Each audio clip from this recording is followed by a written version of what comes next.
Oke,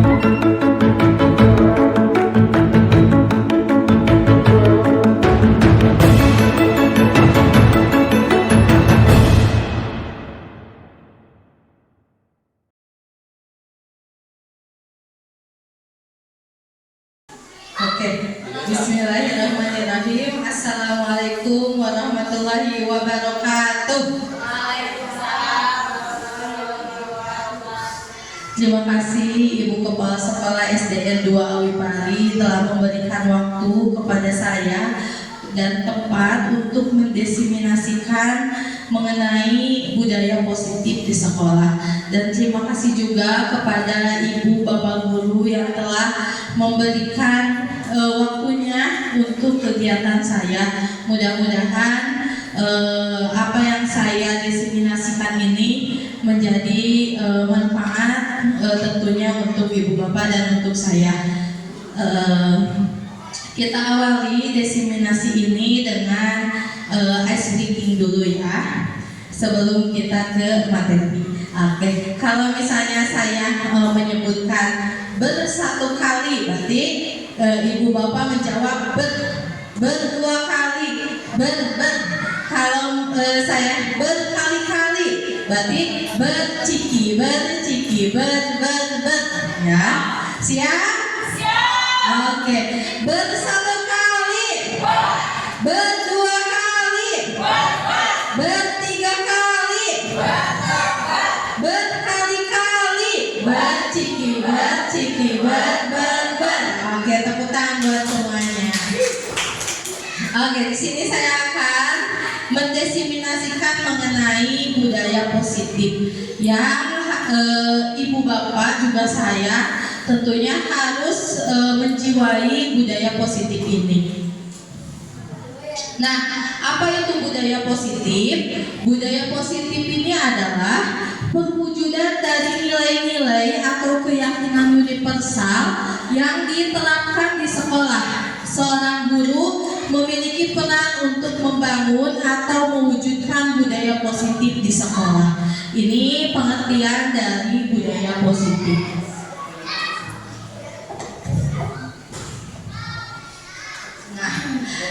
Ada konsep inti dari budaya positif. Yang pertama, disiplin positif dan nilai-nilai kebijakan universal. Yang kedua, teori motivasi, hukuman, penghargaan, dan restitusi. Yang ketiga, keyakinan kelas. Yang keempat, kebutuhan dasar manusia. Kelima, posisi kontrol guru. Dan keenam, segitiga restitusi.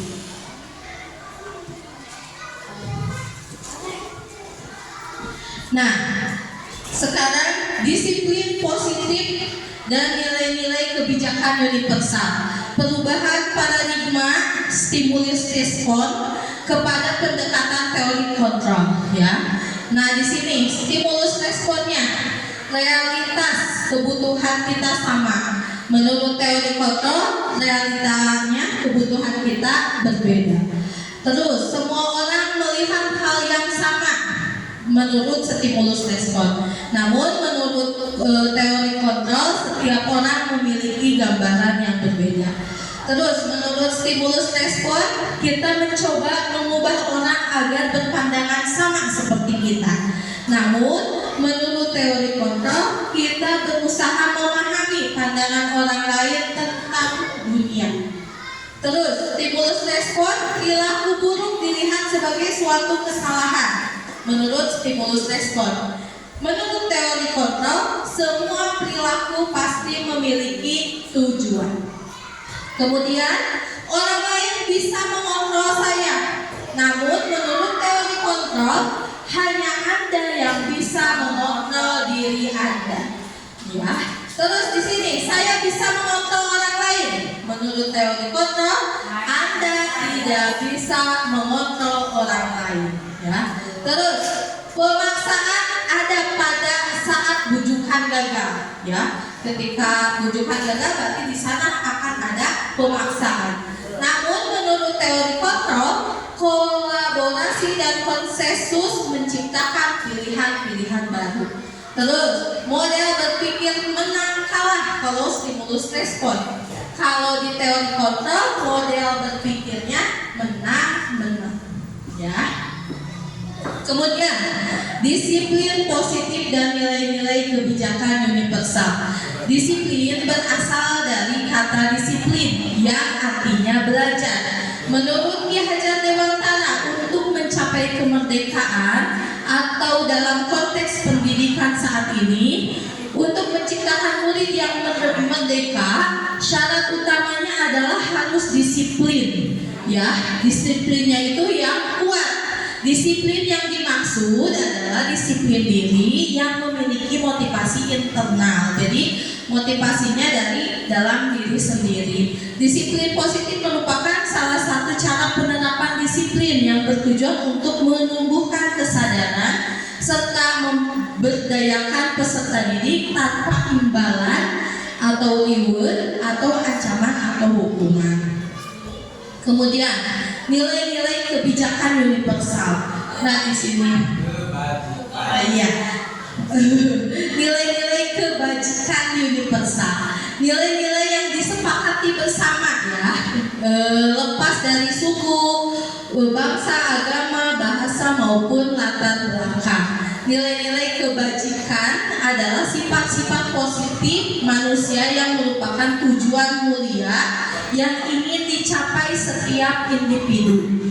Salah satunya adalah nilai kebajikan yang ingin dicapai oleh setiap anak Indonesia yang kita kenal sekarang dengan profil pelajar Pancasila, yaitu beriman dan bertakwa kepada Tuhan Yang Maha Esa, berkebinekaan global, gotong royong, mandiri, kreatif, dan bernalar kritis. Nah, di sini ada teori motivasi. Ternyata motivasi manusia itu ada 3, ya. Yang pertama untuk menghindari ketidaknyamanan atau hukuman. Ya, jadi kita termotivasi karena untuk menghindari ketidaknyamanan atau rasio dihukum gitu ya. Itu sama dengan motivasi. Tapi motivasinya ekstrinsik ya, jadi dari luar. Yang kedua, untuk mendapatkan imbalan atau penghargaan dari orang lain. Misalnya ingin dipuji oleh orang lain gitu. Nah, itu juga sama motivasi ekstrinsik. Nah, di sini ada motivasi intrinsik, yaitu untuk menjadi orang yang mereka inginkan dan menghargai dirinya sendiri dengan nilai-nilai yang mereka percaya. Jadi motivasi di dalam diri sendiri ya. Jadi yang bagus itu yaitu motivasi di dalam diri sendiri. Kemudian, nah di sini ada teori motivasi, hukuman, penghargaan dan restitusi. Hukuman, penghargaan dan restitusi, di mana hukuman adalah sanksi fisik maupun psikis untuk kesalahan atau pelanggaran yang dilakukan. Hukuman mengajarkan tentang apa yang tidak boleh dilakukan. Nah, terus penghargaan adalah suatu yang diberikan pada perorangan atau kelompok jika mereka melakukan suatu pencapaian di bidang tertentu. Jadi sebuah penghargaan. Nah, kalau restitusi adalah proses menciptakan kondisi bagi murid untuk memperbaiki kesalahan mereka sehingga mereka bisa kembali pada kelompok mereka dengan karakter yang lebih kuat ya. Jadi walaupun orang sudah atau murid sudah memperbuat kesalahan, kita harus bisa merestitusi kalau sekarang ya. Agar apa? Agar orang tersebut bisa kembali pada kelompoknya dan memiliki karakter yang lebih kuat. Nah, di sini kita keyakinan kelas ya. Ada namanya keyakinan kelas. Kenapa tidak peraturan kelas? Ayo, ada yang bisa jawab gak? Keyakinan kelas sama peraturan kelas sama atau beda? Beda tipis. Ada yang bisa berpendapat tidak? Kenapa tidak peraturan kelas? Izin pendapat. Menurut saya kalau peraturan kelas itu adalah peraturan yang dibuat oleh sekolah dan siswa siswa diharuskan untuk mengikuti peraturan tersebut tanpa tahu apa itu peraturan itu, tujuannya apa, itu seperti apa. Mereka hanya mengetahui kalau sekolah datangnya harus jam 7 misalnya, itu peraturan. Kalau keyakinan kelas ini merupakan keyakinan dari siswa, berasal dari dirinya sendiri. Jadi mereka bisa misalnya di kelas ingin menjadikan kelasnya itu seperti apa. Misalnya membuang sampah pada tempatnya agar kelasnya bersih, itu merupakan keyakinan yang ada dalam dirinya untuk menjadikan kelasnya itu bersih, misalnya seperti itu. Oke, tepuk tangan buat Bu Ida ya. Berarti kalau peraturan kelas itu searah ya, satu arah gitu. Kalau keyakinan kelas dua arah. Jadi dari anak-anak sama kita bisa didiskusikan. Nah, pengertian keyakinan kelas merupakan salah satu disiplin positif yang bisa kita terapkan dalam membangun budaya positif di sekolah. Menurut Gosen, suatu keyakinan akan lebih memotivasi seseorang dari dalam atau memotivasi secara intrinsik. Seseorang akan lebih tergerak dan semangat untuk menjalankan keyakinannya daripada hanya sekedar mengikuti serangkaian aturan ya.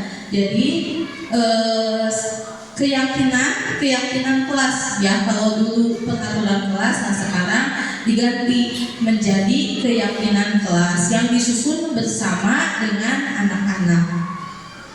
Nah, contoh keyakinan kelas, misal keyakinan kelas 1, setiap anggota kelas perlu belajar. Nah, ini bisa didiskusikan sama anak-anak. Ayo, keyakinan kelas apa yang akan didesain di kelas kita ya. Ini adalah beberapa contoh dari keyakinan kelas. Nah, di kelas 5 misalnya selalu bersikap positif atau juga senantiasa menjadi diri terbaik ya. Nah, di kelas 7 di sini kami meyakini bahwa sangat penting untuk menghormati semua orang dan barang milik orang lain. Nah, ini adalah beberapa contoh keyakinan kelas yang bisa Ibu Bapak terapkan di kelas Ibu Bapak. Nah, di sini setelah keyakinan kelas kita harus mengetahui ada kebutuhan dasar manusia. Kebutuhan dasar manusia adalah segala sesuatu yang kita lakukan untuk mendapatkan apa yang kita inginkan. Ya, itu adalah kebutuhan. Seluruh tindakan yang kita lakukan memiliki tujuan tertentu dan semua usaha terbaik yang kita lakukan adalah dalam rangka kebutuhan dasar kita terpenuhi dengan baik. Ini adalah pengertian dari kebutuhan dasar manusia. Ada 5 kebutuhan dasar manusia. Yang pertama adalah kebutuhan bertahan hidup ya, contohnya makanan, pakaian, tempat tinggal, keamanan. Yang kedua adalah kasih sayang dan rasa diterima. Ini kebutuhan dasar manusia, yaitu rasa diterima, dipedulikan, berbagi, kerjasama, menjadi bagian dari kelompok itu. Kemudian menjadi penguasa, ya, yaitu harga diri, keinginan untuk dianggap, memimpin, berprestasi, diakui, didengar. Nah, ini adalah kebutuhan dasar manusia, yaitu penguasa. Ya, setiap orang berhak ada dalam diri kebutuhan menjadi penguasa. Terus keempat adalah kesenangan, yaitu bermain, humor, antusiasme, dan tertawa. Dan kebebasan, yaitu mandiri, memiliki pilihan, mencoba hal baru, mampu mengendalikan arah dirinya, yaitu dari kebebasan. Nah, di sini ada posisi kontrol. Ini nggak keedit ya, tertutup ya.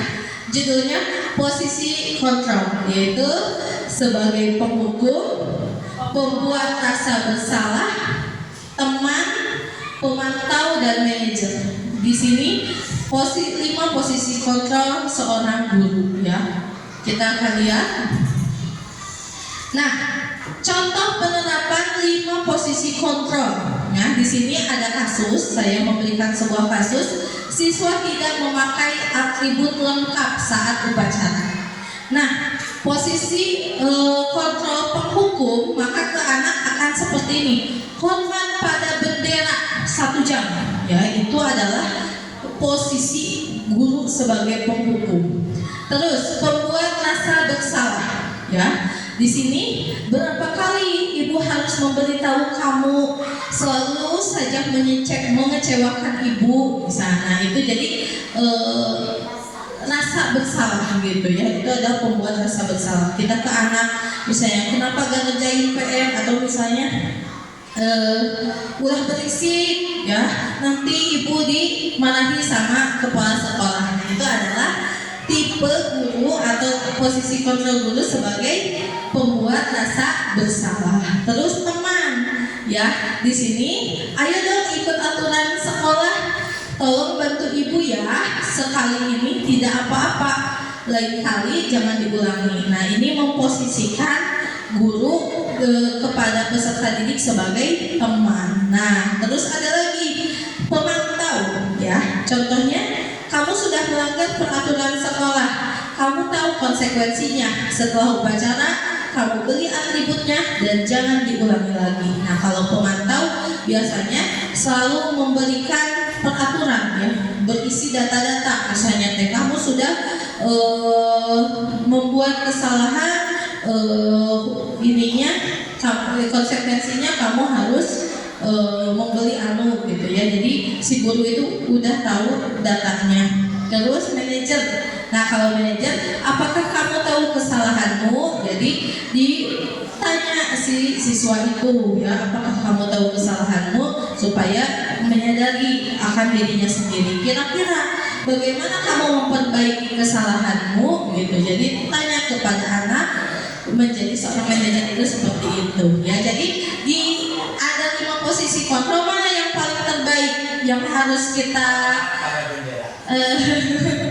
yang harus kita tumbuhkan menjadi seorang guru itu, yaitu menjadi seorang manajer ya. Jadi biarkan anak untuk menyadari akan kesalahan dirinya sendiri dan bisa membuat solusi gitu si anak itu, atau memperbaikinya gitu ya. Kemudian, nah kita tebak-tebakan nih. Saya kecewa sekali denganmu. Ini posisi apa? Merasa bersalah. Oke, betul ya. Terus, saya kecewa sekali dengan kamu. Sama ya. Ayolah lakukan demi ibu ya. Itu kira-kira apa? Teman. Oke. Kamu tidak pernah mendapat nilai jika tidak mengerjakan tugas. Ini kira-kira apa? Pemantau. Kamu harus berkeliling lapang 10 kali. Penghukum ya. Oke. Nah, oke. Di sini materi segitiga restitusi ya. Segitiga restitusi harus ditanamkan sekarang ya oleh ibu bapak guru.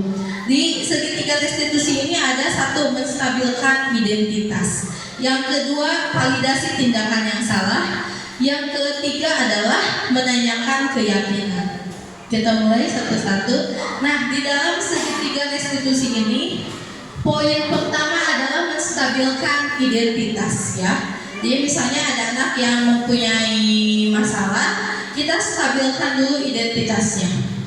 Berdasarkan prinsip berbuat kesalahan adalah bagian dari proses pembelajaran. Misalkan anak berbuat salah itu wajar ya, jadi diawali dengan kewajaran. Tidak ada manusia yang sempurna seperti itu. Terus ibu bapak tidak mencari siapa yang salah, tapi ibu bapak ingin mencari solusi dari permasalahan ini ya. Jadi ketika kita memanggil anak, kita stabilkan dulu identitasnya ya. Bisa dengan tidak ada manusia yang sempurna. Kemudian di dalam percakapan itu memvalidasi tindakan yang salah, yaitu berdasarkan prinsip setiap perilaku berupaya memenuhi sebuah kebutuhan tertentu ya. Jadi validasi tindakan yang salah ini contohnya, kamu pasti mempunyai alasan melakukannya ya. Terus kamu patut bangga karena melindungi sesuatu yang penting buatmu, ya. Jadi tanyakan, validasi yang salah itu adalah tanyakan alasannya, ya. Kamu pasti memiliki alasan kenapa kamu berbuat seperti itu. Kemudian menanyakan keyakinan kepada anak berdasarkan prinsip teori kontrol, bahwa pada dasarnya kita termotivasi secara intrinsik. Ya, contohnya apa keyakinan kelas kita? Misalnya ada yang kesiangan. Nah, apa keyakinan kelas kita? Nah, tanya ke anak-anak. Terus nilai-nilai apa yang telah kita sepakati? Ya, kalian bisa ngobrol seperti itu ke anak. Terus kamu ingin menjadi orang seperti apa? Ya, nah ini adalah contoh menanyakan keyakinan kelas. Kemudian ini adalah contoh sebuah kasus, ya, kita tonton bersama-sama.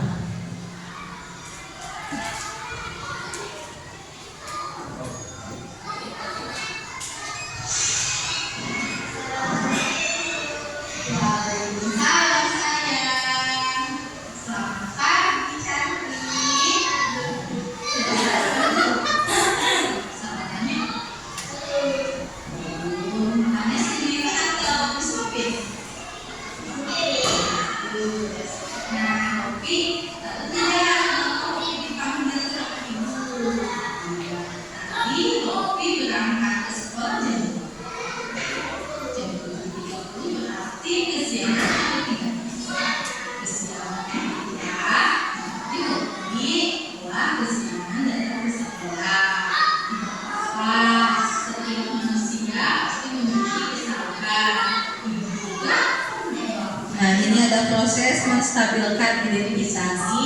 Ibu tidak akan menjadi siapa yang salah, namun ibu akan mencari solusi supaya Opi tidak menimbulkan keterlambatan ke sekolah. Ya, bagus ya.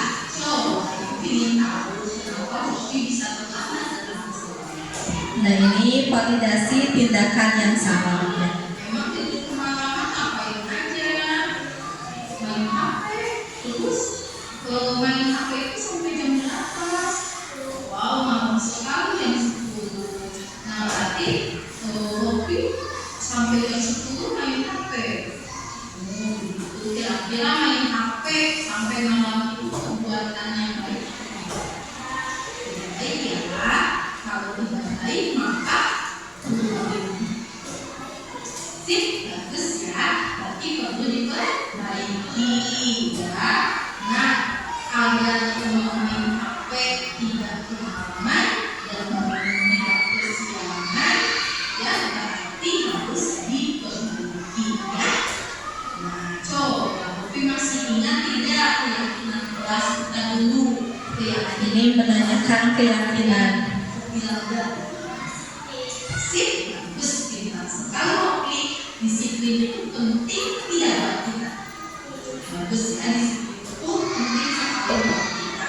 Kira-kira agar Opi tidak melanggar disiplin lagi setiap hari kesiangan datang ke sekolah, Opi harus bagaimana? Tidak main HP terus pilihnya oke, harus lagi Opi itu terus sama tidaknya tidak kemalaman, ya. Berarti harus jam berapa kira-kira tidur supaya tidak kesiangan? Bagus ya. Berarti jam 8 Opi sudah harus tidur. Nah, sekarang Opi mulai hari ini tidurnya jam 8 supaya tidak bangun kesiangan, ya. Ibu yakin sekali Opi nanti bisa menjadi anak yang lebih baik lagi, ya, semangat lagi, dan juga masuk sekolah tidak lagi kesiangan, ya. Akan datang tepat waktu seperti itu ya. Baik, bagus ya. Sekarang Opi bisa ke kelas lagi untuk mengikuti pembelajaran. Oke, terus dulu dong. Oke, yes.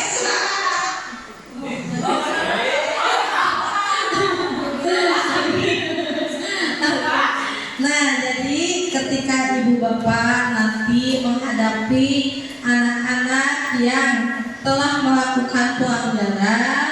Nah, jadi jangan langsung misalnya dia diponis, dihukum ya, walaupun misalnya dia sudah melanggar suatu kesalahan atau tata tertib yang sudah ada di sekolah, tapi kita harus yakini bahwa pasti memiliki alasan si anak itu. Jadi tanyakan dulu alasannya, ya.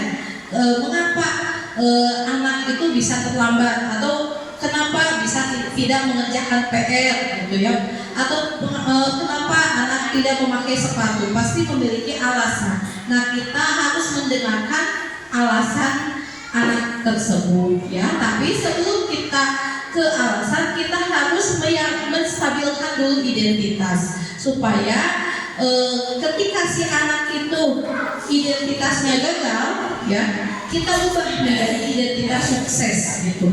Maksud identitas sukses di sini adalah ketika si anak terpuruk karena dia telah berbuat kesalahan, nah kita bangkitkan lagi bahwa setiap manusia itu tidak sempurna ya, bahwa setiap orang itu pasti pernah memiliki kesalahan ya. Setelah itu kita validasi tindakan yang salah. Pasti validasi tindakan yang salah itu dengan menanyakan, pasti si anak ini memiliki alasan.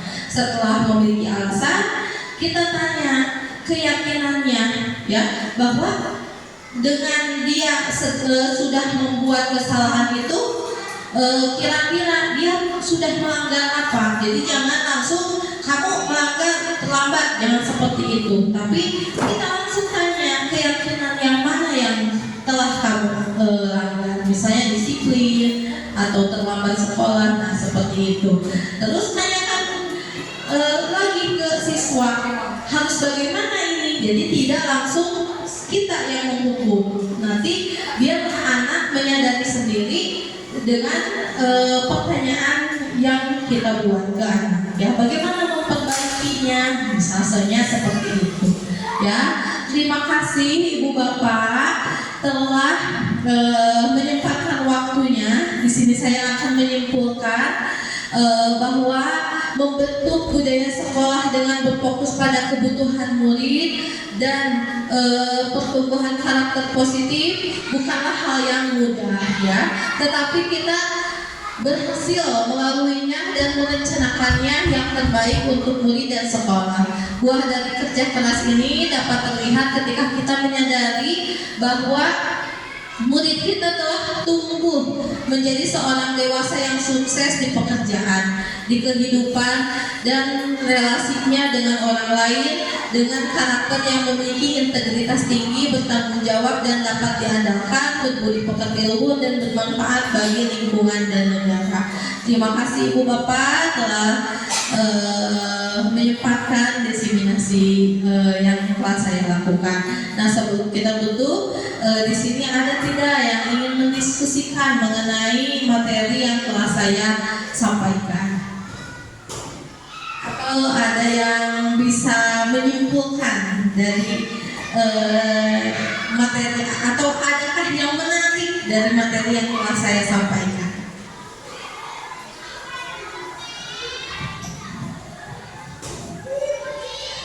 Assalamualaikum warahmatullahi wabarakatuh. Mungkin ini sekedar bukan tambahan, menyimpulkan. Jadi dari setiap kejadian di kelas, ketika kita mengajar, ketika lagi mengajarkan kita kepada anak, melihat sikap anak atau perilaku anak yang mungkin kurang baik, kita harus bisa menyeleksinya dulu, bertanya dulu apa sebabnya dari kejadian yang dia lakukan. Sikap yang dia lakukan itu jangan sampai kita langsung to the point ya, kamu tidak boleh seperti itu, kamu nakal dan sebagainya. Mungkin itu. Terima kasih. Assalamualaikum warahmatullahi wabarakatuh. Ada lagi? Terima kasih. Mohon maaf dan saya sampaikan disebut menyimpang tidak isi dalam pen ini, apabila dapat digunakan cara ini alhamdulillah. Jadi ini di sekolah kita ada masalah tentang seorang siswa ya. Siswa itu sejak kelas 4 sudah tidak mau belajar, tidak mau di sekolah. Tapi untuk kelas 4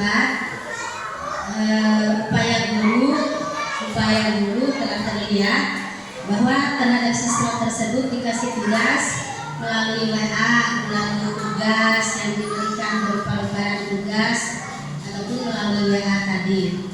Setelah naik kelas, ternyata siswa itu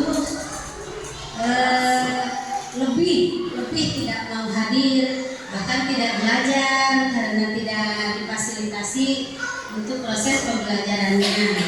Jadi tidak seperti kelas 4. Ketika ditanya oleh guru datang ke rumahnya, tapi ternyata siswa itu bertemu juga tidak mau dengan kita sebagai guru. Sampai-sampai satu waktu pernah didatangi seorang guru, memang malah perang dengan guru tersebut. Nah, bagaimana solusinya menghadapi siswa seperti itu? Nah, sementara pertanggungjawaban sekolah pertama, dia kelas 5 ya. Kelas 5 itu termasuk sedikit larangan, mungkin ya, tidak boleh mengeluarkan siswa, tidak boleh menerima siswa baru yang masuk ke kelas 5. Jadi tidak boleh DO, apalagi DO pindah pun tidak boleh. Walaupun sudah ada saran-saran atau pemberitahuan di dinas, tapi tetap sekolah harus mempertimbangkan. Nah, mohon bagaimana solusinya dari semua. Terima kasih.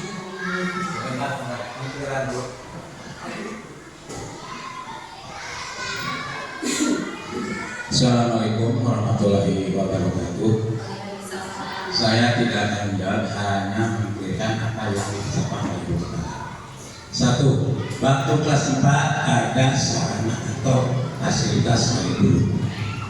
Waktu kelas 5 yang memegang anak di sana itu yang dalam segi pembelajaran kebanyakan dengan katanya. Awal-awal saya sudah menugaskan, bukan tidak memfasilitasi, buku AKM dia juga pintar pakai HP dan sebagainya. Buku tentang kurtilas itu ada kerjakan seperti biasa tiap hari pembelajaran 1, 2, 3 dan seterusnya. Itu pernah di kesini, pernah 1 kali menandatangani, kesininya enggak gitu. Mohon maaf, itu yang sebenarnya fasilitas udah ada di diri sendiri, buku udah ada di buku, karena di sekolah tidak cukup, di buku yang ada di buku di nama laptop itu, buku pembelajaran. Itu buku pembelajaran ada di modul di umum gitu. Itu udah pertama dia memberikan ke sini tugasnya melaksanakan seperti biasa, ke sininya nggak pernah mengirimkan lagi. Itu aja.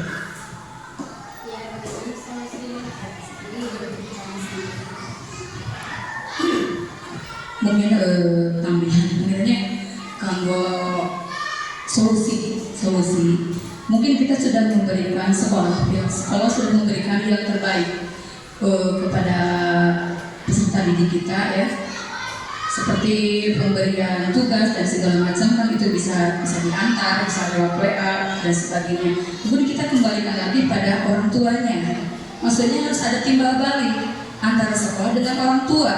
Kalaupun dia tidak diberi tugas sama gurunya ataupun dari pihak sekolah, alangkah baiknya pihak orang tua datang ke sini, dia meminta pembelajaran yang terbaik untuk anaknya seperti apa. Saya sendiri pernah ya ke rumahnya, pernah langsung interaksi dengan anak tersebut. Memang ya anaknya malah mengunci diri di kamar, berikan kadogong kesana abi di Napanto. Apalagi untuk apa komunikasi, bertanya kenapa kamu seperti itu dan sebagainya, dia tidak mau ya. Mungkin menurut saya solusinya kita kembalikan kepada orang tuanya, jangan menuntut, kita mengerti tentang dia gitu ya. Padahal sudah ini hampir 2 tahun ya, itu 1 tahun lah ini kan berjalan ya, hampir mau 2 tahun dengan sekarang. Jadi kembalikan lagi pada orang tuanya, jangan menuntut kita untuk mengurangi keringanan gitu ya dari sekolah. Kita sudah memberikan solusinya kepada mereka gitu ya, kepada dia gitu, pada orang tuanya juga sudah ngobrol. Akhirnya mah pengen kan kumaha orang tua sangkan menerima keadaan anaknya jangan menuntut kita untuk mengerti. Jadi dia sendiri itu harus hadir gitu ke sekolahnya, ke sekolah ibu nyuwun ke tugasnya kalaupun mau. Nah alternatif lainnya kita arahkan dia untuk sekolah paket A gitu aja. Dan ayeuna panginten kena saklek we gitu. Kena saklek we. Panginten itu kecuali dia panginten disuwunkeun guru, nah terutama guru kelas 5 disuwunkeun ka buminanya ngajar di bumina pangintennya di luar jam belajar itu mungkin solusi salah satunya gitu. Kalau memang dia tidak mau lagi, ya mau tidak mau gitu. Kita harus kasih ketegasan. Ada lagi Bu Pak? Oke, untuk permasalahan yang saya juga pernah ke rumahnya Bu. Walaupun saya belum mengenal dan belum pernah mengajar, tapi saya juga pernah mengantar Bu Sani. Waktu itu Bu Sani sebagai wali kelas ya Bu ya. Nah saya mengantar mencoba melihat bagaimana peserta didik itu ya. Nah di sini ada yang tadi ada kebutuhan dasar manusia ya. Kita lihat kebutuhan dasar dari orang tuanya yang kita analisis. Tadi ada 5 kebutuhan dasar manusia. Kita analisis dulu kebutuhan orang tuanya kumaha. Terus kebutuhan si anaknya itu juga bagaimana. Nah setelah kita mengetahui latar belakang dari kebutuhan itu, nah kita lihat juga motivasi orang tuanya ya. Karena saya lihat si anak itu memang mengunci pintu Bu. Jadi saya belum pernah melihat bagaimana itu anak. Nah sekarang kita lihat dari motivasi orang tuanya. Apakah dari ketiga motivasi itu ada di dalam diri orang tuanya? Ya, yang pertama kan motivasi takut. Pasti kalau misalnya orang tua itu ketakutan nanti masa depan anaknya, pasti dia mengusahakan. Ya, yang kedua adalah ingin ada penghargaan di poin motivasi. Lihat ada nggak motivasi dari orang tuanya ingin ada penghargaan?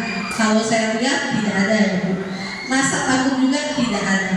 Nah berarti kita menunggu motivasi dalam diri si orang tua itu ya. Sambil kita menunggu, bawa aja Bu si orang tuanya ke sini. Saya belum melihat orang tuanya datang menghampiri kita menghadap atau keluh kesah kumaha ieu budak teh gitu ya. Berarti orang tuanya pun tidak takut masa depan anak ya. Kalau misalnya orang tua yang takut dengan masa depan anaknya gimana, pasti dia datang menghampiri kita. Nah berarti kita mencoba, kita yang coba ke orang tuanya suruh ke sini, kita diskusikan bersama gitu ya. Jadi dengan cara segitiga restitusi ya, seperti itu. Nah setelah usaha itu tidak bisa lagi ya, kita yang titik terakhir itu adalah motivasi dalam diri si anak itu sendiri gitu ya Bu ya. Nah untuk sistem di sekolah mungkin kita tidak bisa melangkah atau bisa mengajarkan peraturan ya Bu ya. Kita mungkin ya yang pertama yang harus dilakukan, kita diskusikanlah sama-sama, misalnya sama orang tua, sama guru-guru gitu ya. Plus orang tuanya jangan satu, harus dua-duanya kesini walaupun sudah berpisah ya. Terus kita kasih pengertian dulu ke orang tuanya gitu ya, ke orang tua, kedua orang tuanya ya. Ibu bapak juga misalnya sekarang kieu kumaha budak, kita kan ingin anak lebih baik. Nah jadi insya Allah kalau misalnya kedua orang tuanya diajak dan kita dikasih kesadaran buat orang tuanya untuk menyadari bahwa anak itu gitu ya, nggak sekolah dan nanti ke depannya gimana, insya Allah gitu. Terus kalau misalnya mengunci pintu ya, orang tuanya testakeun, kita testakeun, berarti itu mungkin ada sesuatu di mentalnya Bu. Anak zaman sekarang kan iya kok mental hari itu gitu Bu. Jadi perlu adanya psikiater yang harus mendampingi gitu, iya berperan gitu kan. Di inklusif aja ada poskonya buat psikolog, terus yang benar-benar ahli di inklusif. Nah itu juga kemungkinan seperti itu gitu. Jadi harus ada ahli seperti itu. Sebenarnya seluruh apa yang disampaikan, saran-saran dari kalian sudah ditempuh, itu sudah ditempuh. Hanya satu yang belum ketemu, motivasi dari diri anak itu sendiri dan permasalahan itu sendiri dari dirinya sendiri itu tidak belum dipahami. Dia kan taunya lisannya bisa dikit tapi kenal akar masalah yang tadi macam dari video doainnya ayah budak dan malu jadi untuk komunikasi terus deh jangankan di buku sekarang kan tidak mau belajar dan itu hanya kata orang tuanya orang sampai nangis tidak bisa mengawasi sampai nangis semuanya penuh. Tapi untuk tindakan sekolah ketika akhirnya DO dibilang sama orang tuanya yang mungkin sekolah akan memberikan DO kalau demikian mohon senabu mangga kesawia sendiri DO mohon saupami barangkali abdi yang sekolah dari mungkin ditampi kita mau terusan ke gitu dan harus nama upami pada dari sekolah menikah SD sanes gitu supaya ada perubahan diri di dia memang udah kali dari terus memang masalah di orang tua lainnya penjelasan dari orang tuanya memang di sekolah tidak ada masalah dengan teman tidak ada masalah dengan guru gitu. Tapi kenapa anak itu tidak mau saya sudah konsultasi ke dinas terutama kepada ibu pengawas kalau memang sudah tidak ada solusi lagi yang mungkin menurunkan surat DO.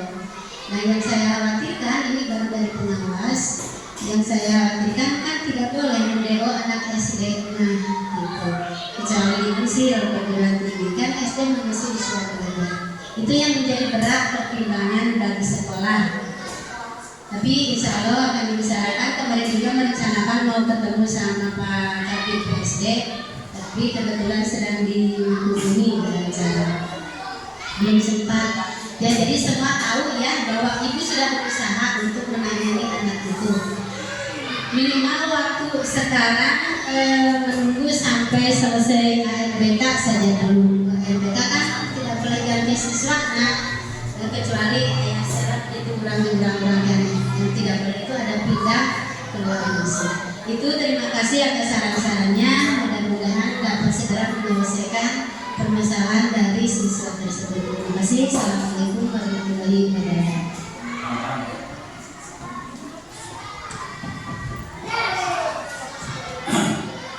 Permasalahan April yang saya sudah beberapa kali kesana itu permulaannya dari perpisahan orang tuanya itu terus menjadi bermasalah bagi dia ya mungkin bukan mungkin lagi memang kenyataan dimanapun anak-anak orang tua yang berjahit itu imbasnya ke anaknya. Saya juga pernah dua kakak saya yang bercerai terlebih dahulu, tetapi alhamdulillah walaupun suami istri tidak cocok tapi dicocok-cocokin aja. Berhubung nanti yang menjadi masalah adalah anaknya. Tapi alhamdulillah setelah ibu bapaknya kedua kakak saya kedua-duanya menikah lagi, alhamdulillah anak-anaknya terus berjalan biasa nggak ada masalah apa-apa. Nah yang saya sudah saya ucapkan ke ibunya ke bapaknya. Mungkin ini kalau bisa orang tua yang kalah lah. Memang kalau yang namanya bercerai istri yang salah kata suaminya, mantan suaminya. Kata mantan suaminya, kata mantan istrinya suami yang salah. Itu intinya. Kalau tidak merasa bahwa yang dirugikan adalah anaknya, dia kemudian katakan saya udah aja mendingan bersatu lagi supaya anak clear nggak apa-apa. Kenyataan kata yang satu nggak mungkin bersatu karena saya sudah sakit hati dan sering berdebat dan sebagainya. Jadi itu bermasalah di orang tua. Kalau orang tua bisa memperbaiki keadaan rumah tangganya, bersatu lagi, itu mungkin bisa memperbaiki sikap dari anak tersebut. Terima kasih. Assalamualaikum warahmatullahi wabarakatuh. Waalaikumsalam warahmatullahi wabarakatuh. Kalau sudah ranah rumah tangga itu sudah lagi bukan urusan kita. Kita mah berusaha sudah, berarti kita mendoakan mudah-mudahan ada muncul motivasi ketiga, yaitu motivasi dalam dirinya sendiri gitu. Baik itu orang tua karena dengan alasan sayang anak, ataupun si anak itu sendiri dengan alasan untuk masa depannya. Seperti itu ya Ibu Bapak.